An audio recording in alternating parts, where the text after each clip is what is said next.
দেশে ডেঙ্গুতে আক্রান্ত হয়ে আরও 5 জনের মৃত্যু হয়েছে। এ নিয়ে ডিসেম্বরের প্রথম সপ্তাহে ডেঙ্গুতে 34 জনের মৃত্যু হলো। আর চলতি বছর এখন পর্যন্ত এডিস মশাবাহিত রোগটিতে মৃত্যু হয়েছে 522 জনের। আজ শনিবার স্বাস্থ্য অধিদপ্তরের সংবাদ বিজ্ঞপ্তিতে এসব তথ্য জানানো হয়েছে। বিজ্ঞপ্তিতে বলা হয়, আজ সকাল 8টা পর্যন্ত আগের 24 ঘন্টায় ডেঙ্গুতে ঢাকা দক্ষিণ সিটি কর্পোরেশন এলাকার হাসপাতালগুলোতে চিকিৎসাধীন অবস্থায় মারা গিয়েছেন 3 জন। অন্য 2 জনের মধ্যে একজন ঢাকা বিভাগের, আরেকজন চট্টগ্রাম বিভাগের। স্বাস্থ্য অধিদপ্তরের তথ্য বিশ্লেষণে দেখা গেছে, শেষ 24 ঘন্টায় ডেঙ্গুতে আক্রান্ত হয়ে 562 জন হাসপাতালে ভর্তি হয়েছেন। তাদের মধ্যে ঢাকা দক্ষিণ সিটি কর্পোরেশন এলাকার হাসপাতালগুলোতে সর্বোচ্চ 136 জন ভর্তি হয়েছেন।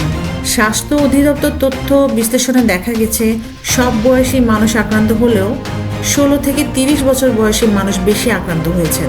5 বছরের কম বয়সী 5000-এর বেশি শিশু আক্রান্ত হয়েছে।